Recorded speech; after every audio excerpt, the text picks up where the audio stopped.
Súmulas não vinculantes aprovadas pelo STF sobre direito do trabalho. Súmula 194 de 63. É competente o ministro do Trabalho para a especificação das atividades insalubres. Súmula 195 de 63.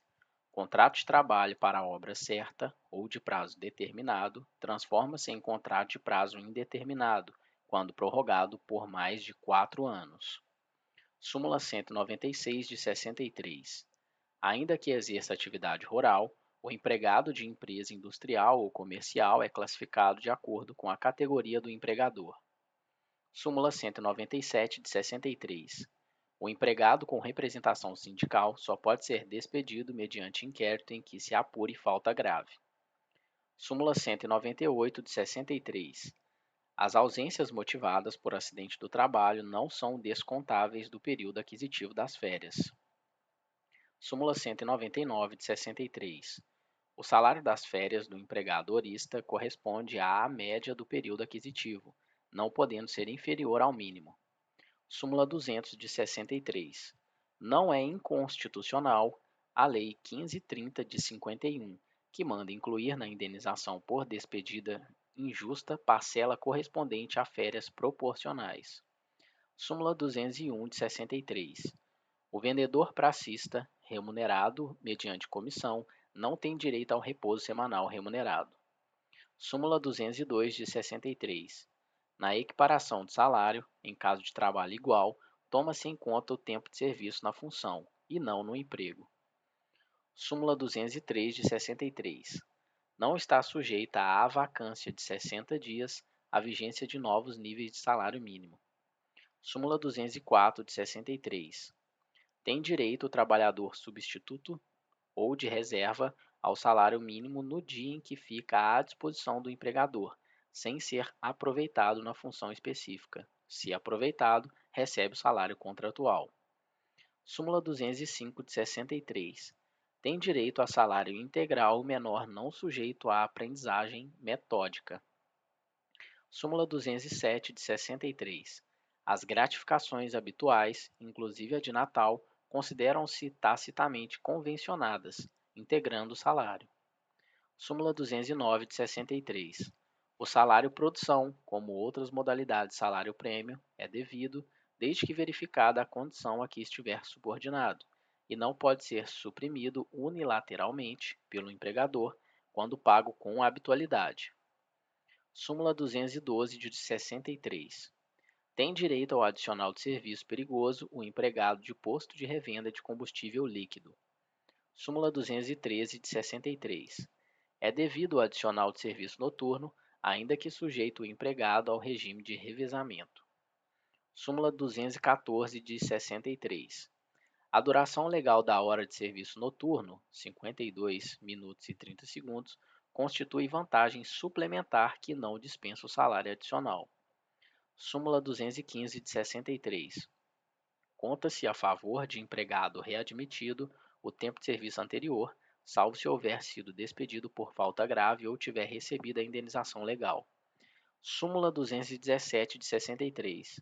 Tem direito de retornar ao emprego ou ser indenizado em caso de recusa do empregador o aposentado que recupera a capacidade de trabalho dentro de 5 anos, a contar da aposentadoria, que se torna definitiva após esse prazo. Súmula 219 de 63. Para a indenização devida a empregado que tinha direito a ser readmitido e não foi, levam-se em conta as vantagens advindas à sua categoria no período do afastamento. Súmula 220 de 63. A indenização devida a empregado estável que não é readmitido, ao cessar sua aposentadoria, deve ser paga em dobro. Súmula 221 de 63. A transferência de estabelecimento ou a sua extinção parcial, por motivo que não seja de força maior, não justifica a transferência de empregado estável. Súmula 224 de 63. Os juros da mora nas reclamações trabalhistas são contados desde a notificação inicial. Súmula 225 de 63. Não é absoluto o valor probatório das anotações da carteira profissional. Súmula 227 de 63. A concordata do empregador não impede a execução de crédito nem a reclamação de empregado na Justiça do Trabalho. Súmula 229 de 63. A indenização acidentária não exclui a do direito comum em caso de dolo ou culpa grave do empregador. Súmula 232 de 63. Em caso de acidente do trabalho, são devidas diárias até 12 meses, as quais não se confundem com a indenização acidentária nem com o auxílio enfermidade. Súmula 238 de 63. Em caso de acidente do trabalho, a multa pelo retardamento da liquidação é exigível do segurador subrogado, ainda que autarquia. Súmula 307 de 63. É devido o adicional de serviço insalubre, calculado à base do salário mínimo da região, ainda que a remuneração contratual seja superior ao salário mínimo acrescido da taxa de insalubridade. Súmula 311 de 63. No típico acidente do trabalho, a existência de ação judicial não exclui a multa pelo retardamento da liquidação. Súmula 312 de 63. Músico integrante de orquestra da empresa, com atuação permanente e vínculo de subordinação, está sujeito à legislação geral do trabalho e não à especial dos artistas. Súmula 313 de 63. Provada a identidade entre o trabalho diurno e o noturno, é devido adicional. Quanto a este, sem a limitação do artigo 73, parágrafo 3º da CLT, independentemente da natureza da atividade do empregador. Súmula 314 de 63. Na composição do dano por acidente do trabalho ou de transporte, não é contrário à lei tomar para base da indenização o salário do tempo da perícia ou da sentença. Súmula 316 de 63. A simples adesão à greve não constitui falta grave. Súmula 337 de 63. A controvérsia entre o empregador e o segurador não suspende o pagamento devido ao empregado por acidente do trabalho. Súmula 349 de 63. A prescrição atinge somente as prestações de mais de 2 anos, reclamadas com fundamento em decisão normativa da Justiça do Trabalho ou em convenção coletiva de trabalho, quando não estiver em causa a própria validade de tais atos. Súmula 402 de 64. Vigia noturno tem direito a salário adicional. Súmula 403 de 64. É de decadência o prazo de 30 dias para instauração do inquérito judicial, a contar da suspensão, por falta grave, de empregado estável. Súmula 459 de 64. No cálculo da indenização por despedida injusta, incluem-se os adicionais ou gratificações que, pela habitualidade, se tenham incorporado ao salário.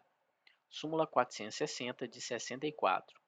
Para efeito do adicional de salubridade, a perícia judicial, em reclamação trabalhista, não dispensa o enquadramento da atividade entre os insalubres, que é ato da competência do Ministro do Trabalho e Previdência Social. Súmula 461 de 64. É duplo e não triplo o pagamento do salário nos dias destinados a descanso. Súmula 462 de 64. No cálculo da indenização por despedida injusta, inclui-se, quando devido, o repouso semanal remunerado. Súmula 463 de 64. Para efeito de indenização e estabilidade, conta-se o tempo em que o empregado esteve afastado, em serviço militar obrigatório, mesmo anteriormente à Lei 4072 de 62. Súmula 464 de 64. No cálculo da indenização por acidente do trabalho, inclui-se, quando devido, o repouso semanal remunerado. Súmula 529 de 69. Subsiste a responsabilidade do empregador pela indenização decorrente de acidente do trabalho, quando o segurador, por haver entrado em liquidação ou por outro motivo, não se encontrar em condições financeiras de efetuar, na forma da lei, o pagamento que o seguro obrigatório visava garantir. Súmula 531 de 69. É inconstitucional o Decreto 51668 de 63, que estabeleceu o salário profissional para trabalhadores de transportes marítimos, fluviais e lacustres. Súmula 593 de 76. Incide o percentual do Fundo de Garantia do Tempo de Serviço, FGTS, sobre a parcela da remuneração correspondente a horas extraordinárias de trabalho. Súmula 612 de 84. Ao trabalhador rural não se aplicam, por analogia, os benefícios previstos na Lei 6367 de 76. Súmula 675 de 2003. Os intervalos fixados para descanso e alimentação durante a jornada de 6 horas não descaracterizam o sistema de turnos ininterruptos de revezamento para o efeito do artigo 7º, inciso 14 da Constituição. Súmula 676 de 2003. A garantia da estabilidade provisória previsto no artigo 10, inciso 2º, alínea A, do ato das disposições constitucionais transitórias, também se aplica ao suplente do cargo de direção de comissões internas de prevenção de acidentes, a CIPA. Súmula 677 de 2003. Até que lei venha a dispor a respeito, incumbe ao Ministério do Trabalho proceder ao registro das entidades sindicais e zelar pela observância do princípio da unicidade.